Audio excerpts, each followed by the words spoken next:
Hello friends.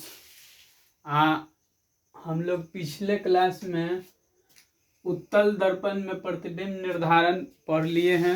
थोड़ा सा यहाँ पे इसका जिक्र कर देते हैं कि उत्तल दर्पण में अवतल दर्पण में हम लोग पढ़ लिए थे कि प्रतिबिंब निर्धारण। थोड़ा बहुत यहाँ पे जिक्र कर देते हैं। आज हम लोग पढ़ेंगे कि उत्तल दर्पण में प्रतिबिंब निर्धारण। आज हम लोग का पॉइंट यही है, लेकिन पीछे हम लोग पढ़ चुके हैं कि अवतल दर्पण में प्रतिबिंब निर्धारण। तो यहाँ पे उसका थोड़ा बहुत हम फिगर बनाकर नहीं, लेकिन ऐसे ही बता देते हैं। जब वस्तु अनंत पर रहता था तो उसका प्रतिबिंब दर्पण के मुख्य फोकस पर बनता था। प्रतिबिंब वास्तविक, उल्टा और वस्तु से छोटा। जब प्रतिबिंब अवतल दर्पण के सामने वक्रता केंद्र और अनंत के बीच स्थित होता है तो उसका प्रतिबिंब दर्पण के सामने फोकस और वक्रता केंद्र के बीच बनता है। प्रतिबिंब वास्तविक, उल्टा और वस्तु से छोटा बनता है। जब वस्तु अवतल दर्पण के वक्रता केंद्र पर स्थित रहता है तो अवतल दर्पण में प्रतिबिंब वक्रता केंद्र पर ही बनता है। प्रतिबिंब वास्तविक, उल्टा और वस्तु से के बराबर होता है। जब वस्तु अवतल दर्पण के सामने वक्रता केंद्र पर रहता है तो इस स्थिति में प्रतिबिंब वक्रता केंद्र पर ही बनता है और प्रतिबिंब वास्तविक होता है, उल्टा होता है और वस्तु के बराबर होता है। जब वस्तु अवतल दर्पण के सामने फोकस और वक्रता केंद्र के बीच स्थित होता है तो प्रतिबिंब दर्पण के अनंत और वक्रता केंद्र के बीच बनता है। प्रतिबिंब वास्तविक, उल्टा और वस्तु से बड़ा होता है। जब प्रतिबिंब मुख्य फोकस पर रहता है तो प्रतिबिंब अनंत पे बनता है। तो इस तरह के इतना जो भी 5-6 कंडीशन था सब हमने बता दिया है। आज हम लोग को पढ़ना है उत्तल दर्पण। तो एक उत्तल दर्पण हम लोग बना लेते हैं और इसमें भी एक ही चित्र में हम लोग पढ़ लेंगे। इसमें अवतल दर्पण की तरह ज़्यादा कंडीशन नहीं है, इसमें ज़्यादा से ज़्यादा 2 कंडीशन है। ये उत्तल दर्पण हो गया, उत्तल दर्पण हो गया। ये उत्तल दर्पण की प्रधान अक्ष हो गई और इसका ये ध्रुव हो गया। तो फर्स्ट कंडीशन है कि जब वस्तु उत्तल दर्पण के सामने ध्रुव पर स्थित होता है, यानी कि अब हम यहाँ पे ध्रुव से ही स्टार्ट करेंगे। वस्तु को ध्रुव पर रखते हैं तो वस्तु ध्रुव पर, उसका प्रतिबिंब ध्रुव पर ही बनता है, ध्रुव पर ही प्रतिबिंब बन जाता है। प्रतिबिंब लेकिन काल्पनिक होता है। देखिए उत्तल दर्पण जो है हमेशा काल्पनिक बनाता है, हमेशा काल्पनिक प्रतिबिंब। कैसा प्रतिबिंब? हमेशा काल्पनिक, या इसी को कहिए आभासी प्रतिबिंब कहिए। तो जब ध्रुव पर रहता है तो ध्रुव पर ही प्रतिबिंब बनता है। प्रतिबिंब काल्पनिक होता है, सीधा होता है और वस्तु के बराबर होता है। ध्रुव पर जब स्थित होता है तो उस समय उत्तल दर्पण में प्रतिबिंब वस्तु के बराबर बनता है। अब वस्तु ध्रुव और अनंत के बीच हो, ध्रुव यहाँ पे इधर अनंत हो गया, अनंत, यानी कि ध्रुव और अनंत के बीच कहीं पे भी वस्तु रहेगा तो प्रतिबिंब फोकस और ध्रुव के बीच बनेगा, फोकस और ध्रुव के बीच बनेगा। प्रतिबिंब काल्पनिक रहेगा, सीधा रहेगा और वस्तु से छोटा, वस्तु से छोटा। आप लोग को नहीं समझ में आ रहा होगा तो लिख लीजिएगा। फिर प्रतिबिंब जब अनंत पर रहेगा, वस्तु अनंत पर रहेगा तो प्रतिबिंब फोकस पे बनता है। फोकस पे बनता है प्रतिबिंब, फोकस पर बनता है प्रतिबिंब काल्पनिक, सीधा और वस्तु से बहुत छोटा बनता है। तो एक उत्तल दर्पण ही है जिसमें हमेशा किसी वस्तु का काल्पनिक प्रतिबिंब बनता है और वस्तु से छोटा बनता है। तो इतना क्लियर हो गया होगा कि उत्तल दर्पण और अवतल दर्पण में प्रतिबिंब निर्धारण से जितने भी प्रश्न आएंगे, आप नहीं देखे होंगे अवतल दर्पण वाला तो उस वीडियो को जरूर जाकर देखिएगा। एक ही फिगर में हमने सभी कंडीशन को पढ़ा दिए हैं। 6 कंडीशन था, 6 को 6 पढ़ा दिए थे कि भिन्न भिन्न दूरी पर स्थित प्रतिबिंब को रखे थे और उसका कहाँ प्रतिबिंब बनेगा। एक ही फिगर में सब बन गया था और आपको अच्छी तरह से समझ भी आ जाएगा। तो जरूर जाइएगा उस वीडियो को देखिएगा और उसके बाद इसको देखिएगा तो और अच्छी ढंग से समझ में आएगा। अब हम लोग पढ़ेंगे उत्तल दर्पण और अवतल दर्पण का उपयोग।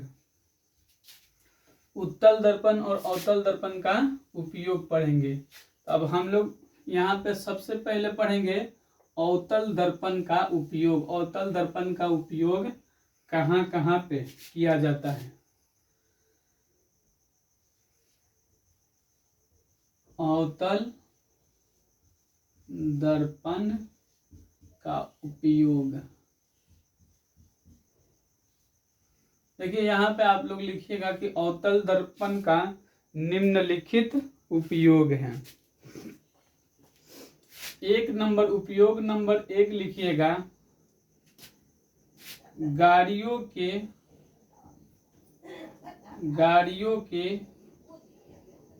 हेडलाइट के रूप में, यानी कि गाड़ी के हेडलाइट में कौन सा दर्पण लगा रहता है। आपसे ऑब्जेक्टिव पूछ सकता है कि गाड़ी के हेडलाइट के रूप में किस दर्पण का उपयोग किया जाता है। ऑप्शन बनाएगा उत्तल, अवतल, समतल। तो आपको मारना है अवतल दर्पण। उपयोग नंबर 2, सर्च लाइट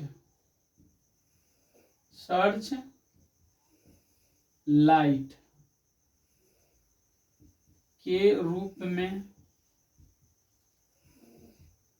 यानी कि सर्च लाइट के रूप में भी होता है, सर्च लाइट के रूप में होता है। उपयोग नंबर 3, सोलर कुकर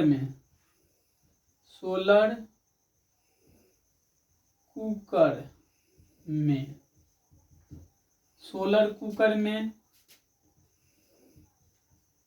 उपयोग नंबर 4, कान, नाक तथा गला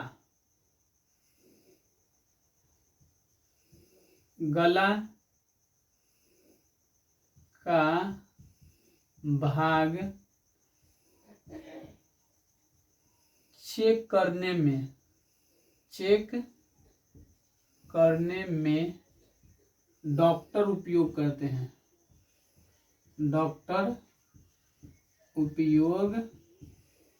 हैं। 5 नंबर, गाड़ियों के हेडलाइट के रूप में, सर्च लाइट के रूप में, सोलर कुकर में कान, नाक तथा गला के भाग को चेक करने के लिए इसका डॉक्टर उपयोग करते हैं। और सोचिए कि अवतल दर्पण का उपयोग कहाँ कहाँ पे किया जाता है। तो सर्च लाइट हो गया, सोलर कुकर हो गया, गाड़ी के अग्रदीप में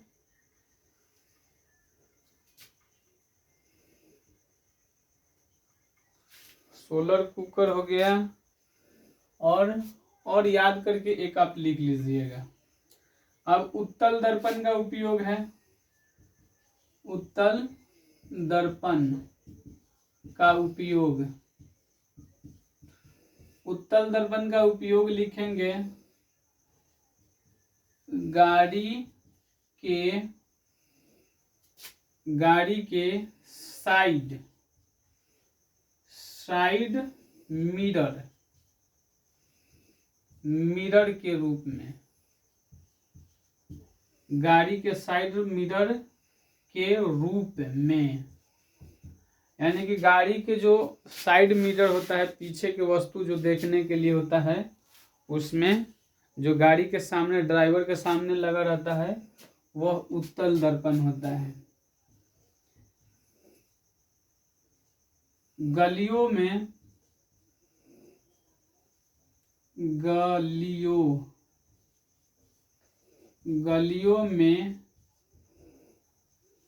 स्ट्रीट लाइट के रूप में, स्ट्रीट लाइट के पीछे, यानी गली में जो स्ट्रीट लाइट लगा रहता है उसके पीछे कौन सा दर्पण होता है? उत्तल दर्पण होता है। नंबर 3, अधिक भीड़ भाड़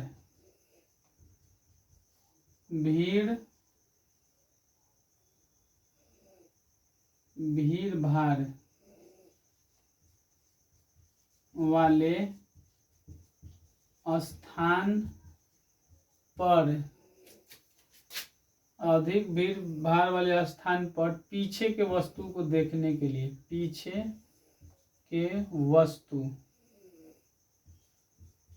वस्तु को देखने के लिए। देखिए यहाँ पे अधिक भीड़ भाड़ वाला हो गया। यहाँ पे एक और याद आया था अभी, अधिक भीड़ भाड़ वाले,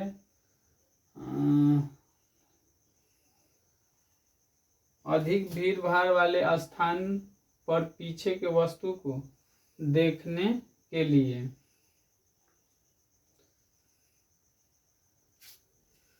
तो इतना, हाँ, इसको लिखे थे कि हजामती दर्पण के रूप में, हजामती दर्पण के रूप में, यानी कि सैलून में जब छोटे छोटे बाल होते हैं, रह जाता है, दाढ़ी बनाने के रूप में इसका किया जाता है। और इसको भी लिख सकते हैं कि हजामती दर्पण के रूप में। उत्तल दर्पण या नहीं, समतल दर्पण रहता है।